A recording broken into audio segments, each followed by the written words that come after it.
News 18 ગુજરાતીમાં આપનું સ્વાગત છે। હું છું આપની સાથે સંધ્યા। જોઈએ સમાચાર વિસ્તારથી। વાત કરીશું ભાવનગરની। ભાવનગર જિલ્લાનું ઘોઘા ગામ થયું છે પાણી પાણી। ગામના અનેક વિસ્તારોમાં ફરી વળ્યું છે દરિયાનું પાણી। દરિયાઈ સંરક્ષણ દિવાલ તૂટતા ગામ પાણી પાણી થઈ ગયું છે। હાઈ ટાઈડના સમયે ગામમાં ઘૂસે છે પાણી અને વર્ષમાં એકવાર અમાસ પછીની બીજના દિવસે દરિયામાં મોટી ભરતી આવે છે।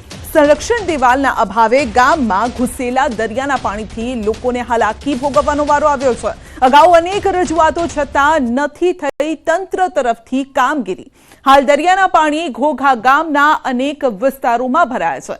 સેન્ટ મેરી સ્કૂલ, મોરા વિસ્તાર, જેટી રોડ, માછીવાડામાં પાણી ભરાયા છે। લાઇટ હાઉસ, સરકારી જૂનું ગેસ્ટ હાઉસ, પીરાણા પીરની દરગાહ વિસ્તાર પાણીમાં ગરકાવ થઈ ગઈ છે। તો દ્રશ્યો આપ જોઈ શકો છો। દરિયાના પાણી ગામમાં આવી ગયા છે। વધુ અપડેટ મેળવીશું સંવાદદાતા નીતિન પાસેથી। જી નીતિન, જાણે કે દરિયો ગામને ગળી જતો હોય તેવા દ્રશ્યો સર્જાયા છે। જી ચોક્કસ સંધ્યા, વાત કરીએ તો જે આ ઘોઘાની પ્રોટેક્શન વોલ છે જે દરિયા કિનારે આવેલી, જે અંગ્રેજોના સમયમાં દિવાલ છે તેનું નિર્માણ કરવામાં આવ્યું હતું, પરંતુ તંત્રની જે ઘોર બેદરકારી છે, તંત્ર દ્વારા અલગ અલગ વિભાગો દ્વારા ચલક ચલાણું ઓલા ઘરે ભાણું જેવી નીતિ રાખવામાં આવે છે। અને હાલ આ જે હાલાકી છે તેનો ગામનો જે સામનો છે તે ઘોઘાના દરિયાકાંઠે વસતા લોકો છે તે ભોગવી રહ્યા છે। અનેક વાર આના અહેવાલો પણ મીડિયા દ્વારા પણ પ્રસિદ્ધ થયા છે, પરંતુ જે નિંભોર તંત્ર છે આ અંગે કોઈ નક્કર કામગીરી નથી કરતું અને તેના હિસાબે ગામમાં અનેક વખત છે જે હાઈ ટાઈડના સમયે દરિયાનું પાણી છે તે ગામમાં ઘૂસી જતું હોય છે અને લોકોને પારાવાર મુશ્કેલીઓનો સામનો કરવો પડતો હોય છે। પરંતુ આ જે મુસીબતમાંથી તંત્ર ક્યારે લોકોને રાહત આપશે તે હજી સુધી તંત્ર દ્વારા કોઈ ચોક્કસ નીતિ હાથ ધરવામાં નથી આવી કે ક્યારે જે આ દરિયાની દિવાલ છે, જે પ્રોટેક્શન વોલ છે, જે દરિયાનું પાણી હોય છે તે ગામમાં ન ઘૂસે। દરિયાની દિવાલ છે કેટલા સમય પૂરતું આ પ્રકારની પરિસ્થિતિ રહે છે ગામ લોકોની? ક્યારે ક્યારે આવું થાય છે વર્ષમાં? અને જ્યારે પાણી આવે છે તો ગામ લોકોને કેવી મુશ્કેલીનો સામનો કરવો પડે છે? જી ચોક્કસ સંધ્યા, વાત કરીએ તો જે અમાસના સમયમાં જે ટાઈડની જે ભરતી આવતી હોય છે તે મોટા પ્રમાણમાં દરિયાનું પાણી હોય છે તે ગામની તરફ ઘૂસી જતું હોય છે અને ગામનો જે 25% વધુનો જે વિસ્તાર છે દરિયાકાંઠાનો, ત્યાં આ જે લોકો રહેતા હોય છે તેમના ઘરે 2-3 ફૂટનું પાણી છે તો દરિયાનું પાણી ભરાઈ જતું હોય છે અને જ્યારે ઓટ આવતું હોય છે ત્યારે આ પાણી છે તે વિસરી જતું હોય છે। ગામના સ્થાનિક લોકો દ્વારા, માછીમારો દ્વારા અને ત્યાં રહેતા આગેવાનો દ્વારા અનેક વખત રજૂઆત કરવામાં આવી છે। અલગ અલગ 3 વિભાગમાં આ દિવાલ છે તેનું કામ છે તે વહેંચાયેલું છે। જીએમબીના હસ્તકમાં થોડી ઘણી કામગીરી આવતી હોય છે, જિલ્લા પંચાયતના હસ્તકમાં થોડી ઘણી કામગીરી આવતી હોય છે અને ગ્રામ્ય લેવલે જે વસ્તુ આવતી હોય છે તેના હસ્તકમાં આવતી હોય છે। એટલે કે જે આ પ્રોટેક્શન વોલ છે તે પ્રોટેક્શન વોલનું 3 પ્રકારના અલગ અલગ સરકારી વિભાગો દ્વારા જ્યારે 3 વિભાગો મળીને કામ કરશે ત્યારે આ પ્રોટેક્શન દિવાલ છે તેનું કામ પૂર્ણ થઈ શકે। એકાદ જ ગામમાં પરિસ્થિતિ થાય છે? કયા ગામમાં અથવા તો કેટલા ગામમાં?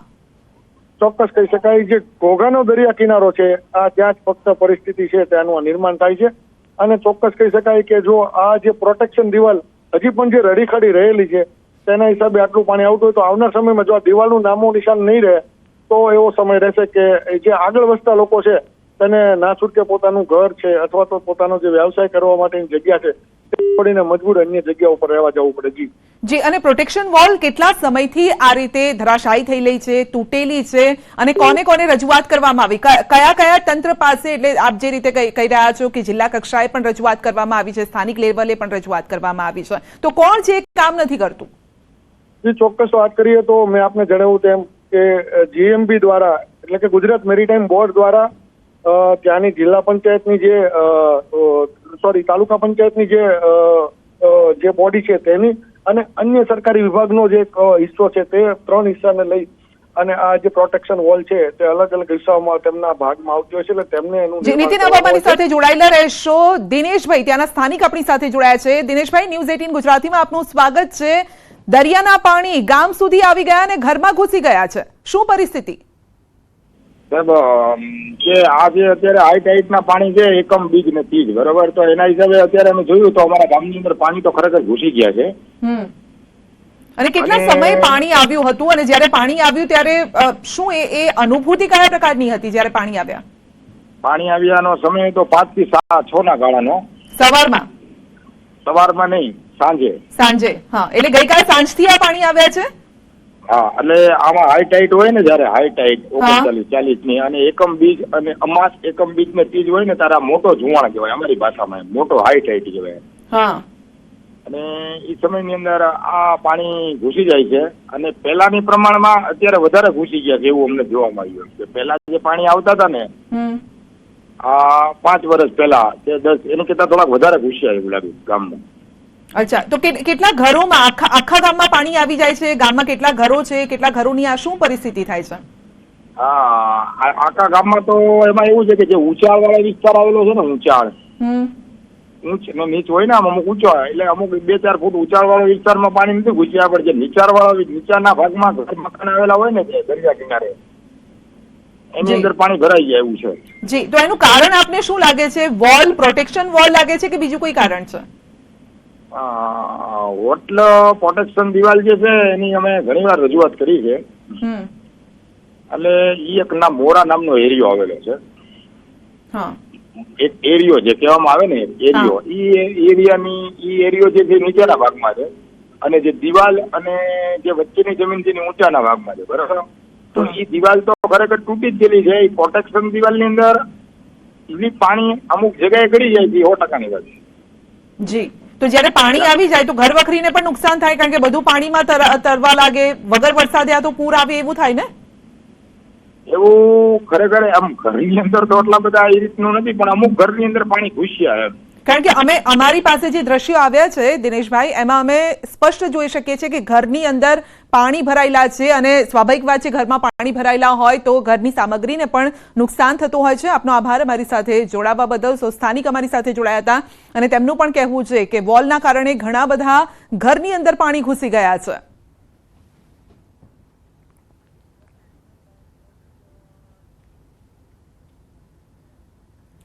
નર્મદામાં ખનન માફિયાઓ બેફામ બન્યા છે. પ્રાંત કચેરીની ટીમ પર હુમલો કર્યો છે. ફિલ્મી દ્રશ્યો સર્જાયા છે અને સિસોદરામાં અધિકારીઓને ટ્રકથી કચડવાનો રેતી માફિયાઓએ પ્રયાસ કર્યો છે. નર્મદા જિલ્લામાં પોઈચા, રૂઢ, સિસોદરા જેવા નર્મદા નદી કિનારે મોટા પાયે ગેરકાયદેસર રેતી ખનન કરવામાં આવે છે. તો જેના દ્રશ્યો પણ સામે આવ્યા છે. સિસોદરામાં ફિલ્મી દ્રશ્યો. તો અધિકારીઓને ટ્રકથી કચડવાનો પ્રયાસ કરવામાં આવ્યો છે. જે પણ રોકશે તેનો જીવ પણ જશે, જાણે કે એવું માની રહ્યા છે આ ખનન માફિયાઓ જે રીતે બેફામ બન્યા છે. પ્રાંત કચેરીની ટીમ પર હુમલો કરવાનો પ્રયાસ કર્યો છે. તેમના ઉપર જે આ વાહન છે તે ચલાવવાનો પ્રયાસ કર્યો છે, જો કે કેમેરામાં કેદ થયા છે.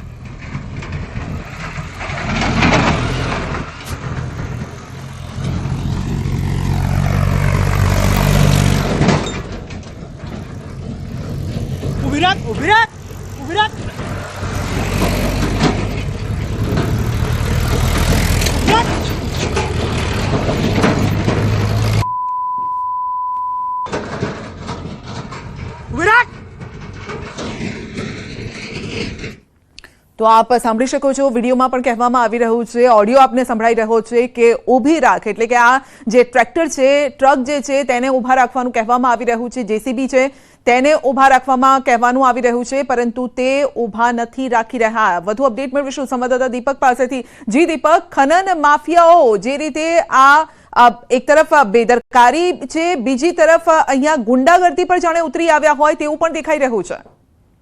બિલકુલ સંજય, વાત કરીએ તો જે સિસોદરા ગામ, નર્મદા જિલ્લાનું સિસોદરા ગામ આવ્યું છે, ત્યાં નર્મદા પટ આવેલો. નર્મદા પટ પર મોટા પાયે જે ખનન માફિયાઓ છે એ રેતી, ઇલોચી અને ગેરકાયદેસર કામ કરતા હોય છે. ત્યારે જેને લઈ જે રાજપીપળા શહેરના જે એસડીએમ એટલે કે જે પ્રાંત અધિકારી છે, જેઓની ટીમ સાથે તેઓને રેડ પાડવા ગયા હતા. તે દરમિયાન જે ટ્રેક્ટર વાળા છે, ટ્રકો વાળા છે, જેઓની ટીમ પર જે એસડીએમની ટીમ પર જ હુમલો કર્યો હતો અને સામે કચડવાનો પ્રયાસ કર્યા હતા. જો કે પ્રાંત અધિકારી જે કિશનદાન ગઢવી છે જેમના દ્વારા કાયદેસરની કાર્યવાહી કરી 3 ટ્રક, 4 જેસીબી જેવા અનેક સાધનો પકડી લેવામાં આવ્યા છે. એટલે કહી શકાય કે વારંવાર જે ખનન માફિયાઓ છે જે ખનન કરતા હોય છે, જેમને પકડવા જતી ટીમો છે તેના પર હુમલો થતો હોય છે. અને આ એક મોટો બનાવ બન્યો છે કે જાતે પ્રાંત અધિકારી હતા અને એમની ટીમ હતી, એમના પર આ હુમલો કરવાનો પ્રયાસ કર્યો હતો.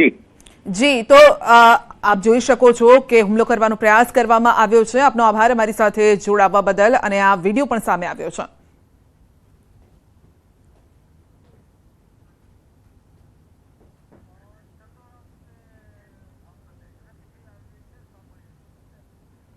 તો ગઈકાલે ચંદોળા તળાવની આસપાસ ગેરરીતે જે રીતે બાંધકામ થયું હતું તેનું ડિમોલિશન કરવામાં આવ્યું અને અત્યારે રિએક્શન આપી રહ્યા છે. શંકાસ્પદ લોકો છે, આજથી એમને પણ પૂછપરછ કરવામાં આવશે અને જેમની સંડોવણી હશે એમને સામે કડક પગલાં લઈને અટકાયત કરવામાં આવશે. વિરોધી કે કોઈ કટ્ટરપંથીનું સંવેદનશીલ અત્યારે આપણા સમક્ષ જે ચંડોલા તળાવની અંદર એ લોકો કઈ રીતે જમીન ઉપર દબાણ કરીને એમનાથી આર્થિક લાભ લેતા હતા એ અમારે તપાસમાં ખુલ્યું છે અને એ દિશામાં મારી તપાસ આગળ વધે છે. એ અલગ અલગ લોકોના છે, એમાં આપણે ચકાસણી કરીશું અને એ રિમાન્ડનો મુદ્દા છે અને રિમાન્ડ પત્યા પછી આપણે મીડિયાના તમામ ભાઈઓ અને બહેનોને જાણ કરવામાં આવશે. સરકારી એજન્સીના સહી સિક્કા ખરા કે સરકારી સંસ્થાના કોર્પોરેશન કે નહીં, હાલ સુધી સરકારી કોઈ એજન્સી કે સરકારી અધિકારીના નથી મળ્યા.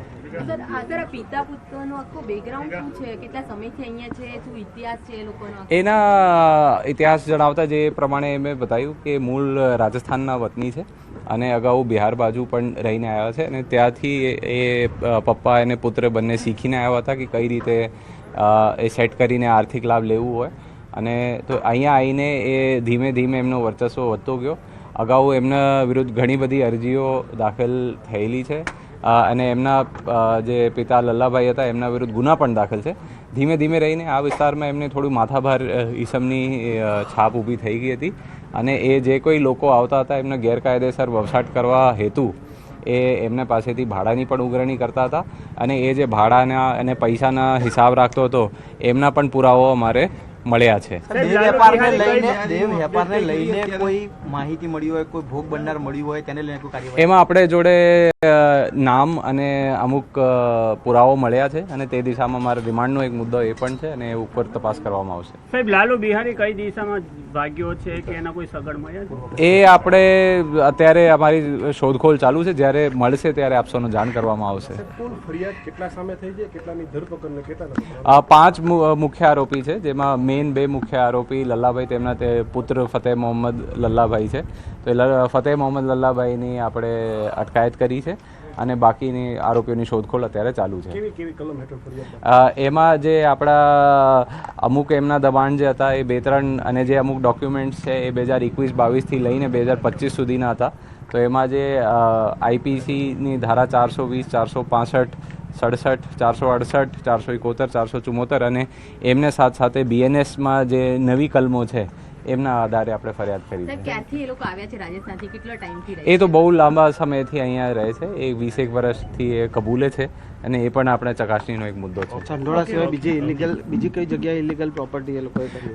એમના 3 મકાનો મળ્યા છે અને એમના અમે દસ્તાવેજો કઢાવીશું અને ચકાસણી કરીશું કે એમને જે અહીંયા ગેરકાયદેસર ગેરરીતે લાભ લઈને એ જે મકાનોની વસવાટ કર્યો છે તો એમના પણ પ્રોપર્ટી ઉપર જે કાર્યવાહી થઈ શકે એમાં કરવામાં આવશે.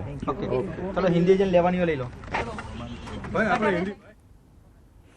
તો લલ્લુ બિહારી જાણે આખું સામ્રાજ્ય ઊભું કર્યું હતું ચંડોળા તળાવની આસપાસ, જે આખા મકાનો છે અને પોતે પણ એક ફાર્મ હાઉસ ઊભું કર્યું હતું, લોકોને પણ ભાડે મકાન આપતો હતો. બાંગ્લાદેશથી અહીં આવેલા જે ઘૂસણખોરો છે તેમને રહેવાની જગ્યા આપતો, એટલે કે શેલ્ટર આપતો હતો અને આખું તેણે સામ્રાજ્ય આ રીતે ઊભું કર્યું હતું. રેન્ટ પર તે જે ઘર છે, મકાન છે તે આપતો હતો. તો આખરે 2 દાયકાથી જે સામ્રાજ્ય તેણે જમાવ્યું હતું તે હવે કક્કડભૂસ થઈ ગયું છે. અને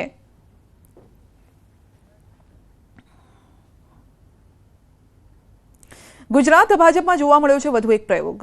જિલ્લા પ્રમુખોની નિયુક્તિમાં સરપ્રાઇઝ એલિમેન્ટ. ભાજપના જિલ્લા પ્રમુખોની નિયુક્તિનો દોર પૂર્ણ થયો અને જિલ્લા પ્રમુખોના નામોમાં જોવા મળી છે સરપ્રાઇઝ. ભાજપે 3 મહિલાઓને જિલ્લા પ્રમુખ બનાવ્યા છે. પ્રદેશ પ્રમુખમાં ભાજપ સરપ્રાઇઝ આપે તો પણ નવાઈ નહીં. ભાજપ પ્રદેશ પ્રમુખને લઈને ગરમાયું છે રાજકારણ. પ્રમુખના નામને લઈને જોવા મળી શકે છે સરપ્રાઇઝ. ગુજરાતમાં રાજકીય પ્રયોગની શક્યતા નકારી શકાય નહીં. સરપ્રાઇઝનો પ્રયોગ આ વખતે પણ યથાવત રહેવાની શક્યતા છે. ગુજરાતમાં ભાજપ હાઈકમાન્ડ હંમેશા સરપ્રાઇઝ આપતા રહ્યા છે અને ભાજપે અનેક વખત આ રીતે સરપ્રાઇઝ નામ પણ આપ્યા છે.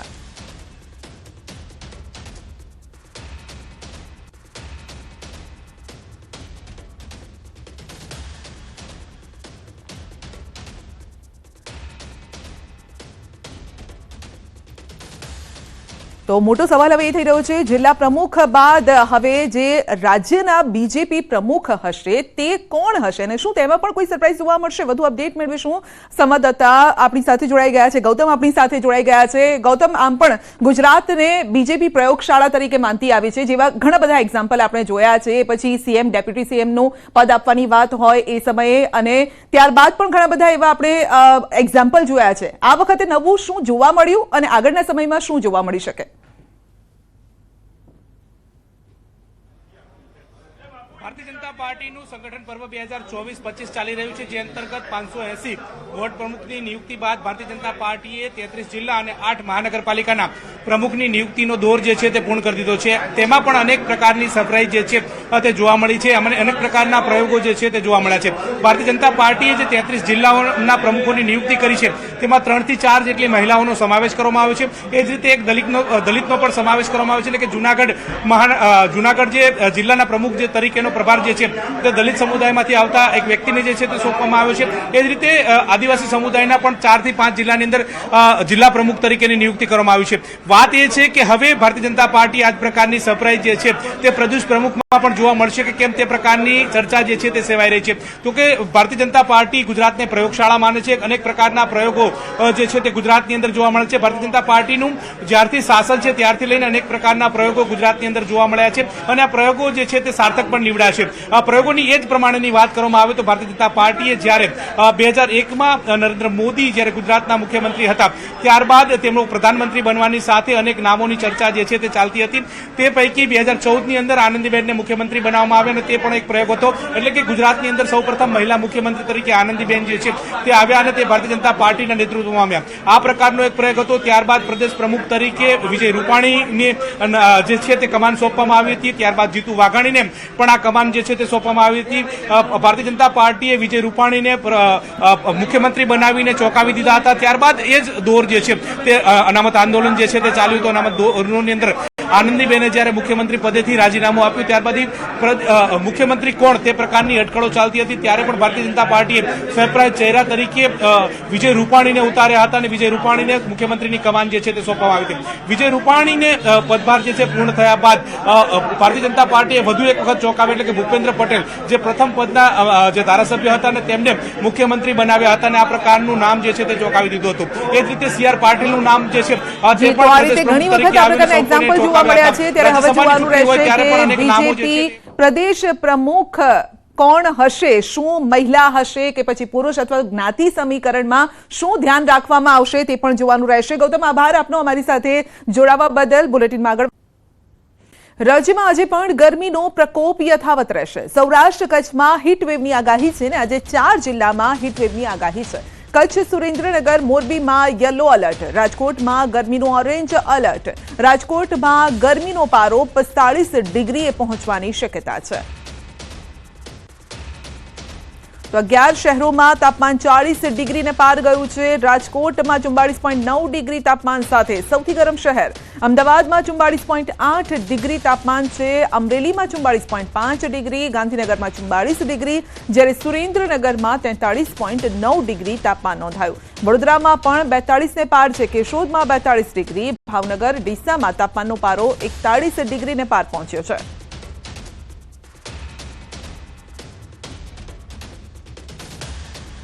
હવામાન નિષ્ણાત અંબાલાલ પટેલનું અનુમાન છે અખાત્રીજનો પરોઢિયાનો પવન ચોમાસા માટે સાનુકૂળ છે. અખાત્રીજનો વહેલી સવારનો પવન પશ્ચિમ તરફનો રહ્યો છે, અને વાળી સુકાય નહીં અને વરસાદ આવ્યા કરે તો ચોમાસાના વર્તારા માટે અખાત્રીજનો પવન જોવામાં આવે છે. અને આ પવનના અનુસંધાને જ એવું કહેવામાં આવી રહ્યું છે કે આ વખતે ચોમાસું સાનુકૂળ રહેશે.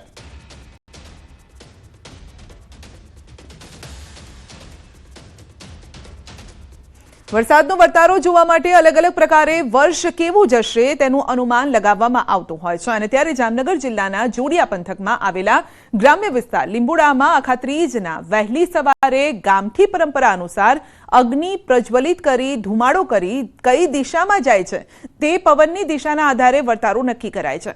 ત્યારે અખાત્રીજના વહેલી સવારે 2 કલાક સુધી ખેતરમાં ખુલ્લા સ્થળે જઈ અને ખેડૂતો 40 વર્ષની માફક આ વર્ષે પણ તેઓએ આ જ પ્રથાને અનુસર્યા છે. અગ્નિ પ્રજ્વલિત કરી ધુવાણાની દિશાના આધારે વરસનો વર્તારો આપ્યો છે અને આ વર્ષે પવન ઈશાન અને અત્રાદા ખૂણા તરફ જતો જોવા મળ્યો છે, જેને લઈને ખેડૂતોનું કહેવું છે કે આ વર્ષે જામનગર જિલ્લામાં વરસાદી સિઝન સારી જશે. ખેડૂતોએ પોતાના અનુભવના આધારે અખાત્રીજના પરોઢીએ આ વર્તારો આપ્યો.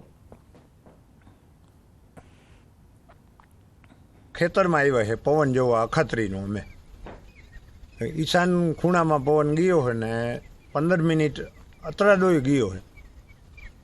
વરસ સારું બેસે એવું લાગે છે. 40 વર્ષનો અનુભવ છે અમને.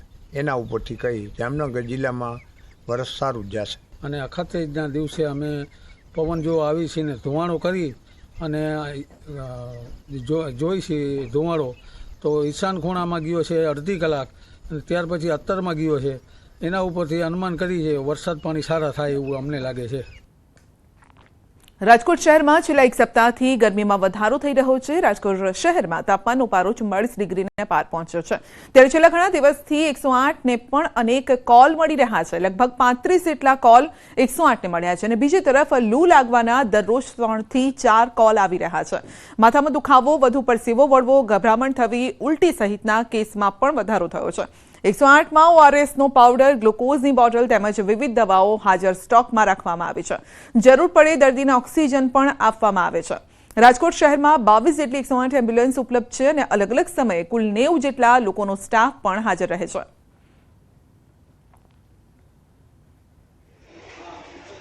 છેલ્લા ઘણા દિવસથી તાપમાનમાં ખૂબ જ વધારો જોવા મળે છે.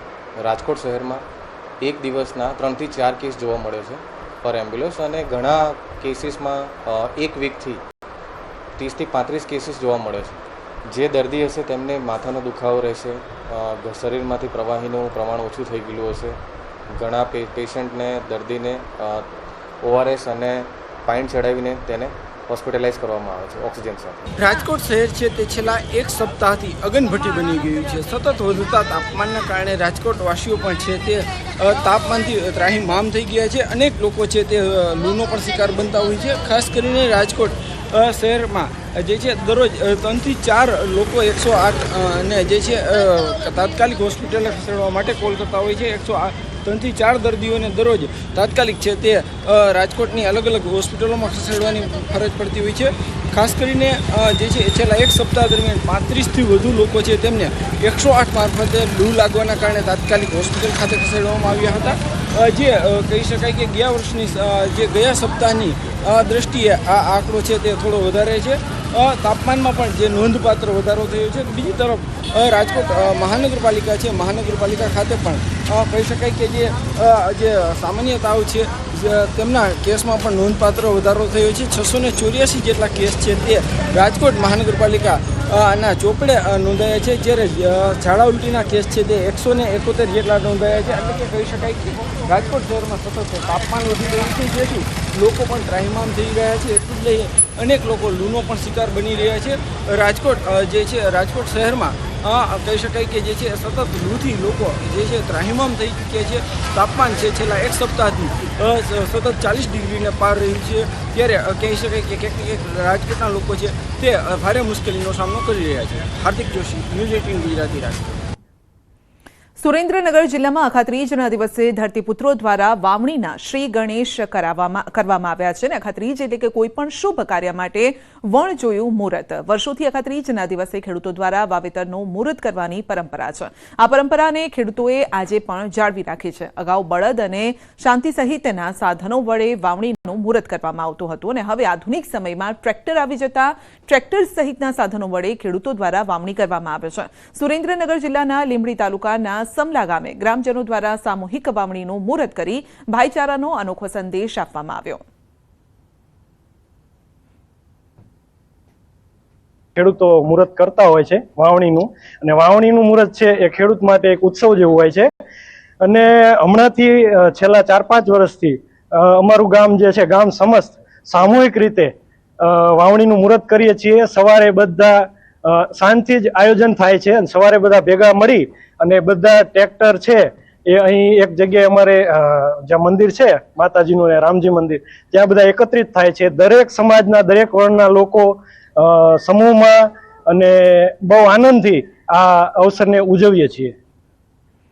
અરવલ્લી જિલ્લામાં દર વર્ષની જેમ આ વર્ષે પણ આજે અખાત્રીજ શુભ દિને ધરતીપુત્રો પણ જોયેલા આ મુહૂર્તમાં નવા કૃષિ વર્ષનો ઉમંગભેર પ્રારંભ કરતા હોય છે અને એ જ રીતે આ વર્ષે પ્રારંભ કર્યો છે. પાકોનું આયોજન કર્યું હતું. વર્ષો જૂની ચાલી આવતી પરંપરાને નિભાવી ખેડૂતોએ હળોતરા કર્યા છે. ખેડૂતો ભારે ઉમંગ સાથે પોતાના ખેતી ઓજારો હળ તૈયાર કરી બળદના શિંગડા રંગી નવા પોશાક પહેરી ખેતરે સાગમટે હળ જોડીને ખેતીનું મુહૂર્ત કરે છે. તો દર વર્ષની જેમ આ વર્ષે પણ આજના શુભ દિવસે જિલ્લાના મોટી ઇસરોલ પંથકના સૌ ભૂમિપુત્રો એક સાથે હળ જોડીને ગામ નજીક એક મોટા ખેતરમાં જઈને ખેડ કરી નવા વર્ષનું ખેતીનું મુહૂર્ત સાગમટે કર્યું. અત્યારે અમે હળોતરા કરીએ છીએ અને 7 ધાન ભેગા કરી અને અમે અત્યારે બધા ગામ ભેગા મળી અને સ્વાધ્યાય પરિવાર બધા દ્વારા અમે સાથે મળીને અમે હળોતરા કરીએ છીએ અને અમારું નવું જીવનની શરૂઆત કરીએ છીએ. અખાત્રી આવે તે દિવસે ખેડૂતો બળદને શણગારે છે અને 7 ધાન ભેગા કરે છે. તેમાં ઘઉં, મકાઈ, બાજરી, તલ, અડદ, તુવેર આવા બધા થઈને 7 ધાન્ય ભેગા થઈને એક જગ્યાએ આખા ગામના ખેડૂતો એક જગ્યાએ જાય છે અને તો એક જગ્યાએ સમુદ્ર સ્વાધ્યાય ભાઈઓ અને બધા ભેગા મળીને હળોતરા કરીએ છીએ. બુલેટિનમાં બસ આટલું જ. રજા આપશો. નમસ્કાર.